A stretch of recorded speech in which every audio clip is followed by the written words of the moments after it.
నిన్న అసెంబ్లీలో సీఎం రేవంత్ అన్న కేటీఆర్ కు భయపడి నీళ్లు తాగిండని భయపడ్డాడని సోషల్ మీడియాలో బీఆర్ఎస్ పార్టీ భజన బ్యాచ్ హేటర్స్ సోషల్ మీడియాలో దుష్ప్రచారాలు చేస్తున్నారు.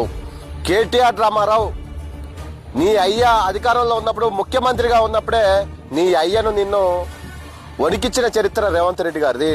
తొక్కుకుంటూ వచ్చి ఈరోజు రాష్ట్రానికి ముఖ్యమంత్రి అయిండు. నీకు బయట ఛాలెంజ్ విసిరితే భయపడిపోయి కోర్టుకు పోయి నా జోలికి రావద్దని మాట్లాడిన నీచుడివి నువ్వు. ఇలా రేవంత్ రెడ్డి భయపడ్డాడని మాట్లాడుతున్నారు. బీఆర్ఎస్ పార్టీ హేటర్స్ సోషల్ మీడియాలో ట్రోల్స్ చేస్తున్నారు. నీ అయ్యని పండబెట్టి తొక్కుతా అని ఏ విధంగా అయితే సవాల్ చేసి మరి ఈరోజు రాష్ట్రానికి ముఖ్యమంత్రి అయిండు సీఎం రేవంత్ రెడ్డి గారు. నీ అయ్యను ఫామ్ హౌస్ కు పంపిన చరిత్ర రేవంత్ రెడ్డి గారిది. నీ లెక్క అయ్య పేరు చెప్పుకొని రాజకీయాలకు వచ్చినోడు కాదు రేవంత్ రెడ్డి. ఇండిపెండెంట్ గా జెడ్పీటీసీగా గెలిచి తొక్కుకుంటూ ఈరోజు కష్టం మీద పైకొచ్చి రాష్ట్రానికి ముఖ్యమంత్రి అయిండు.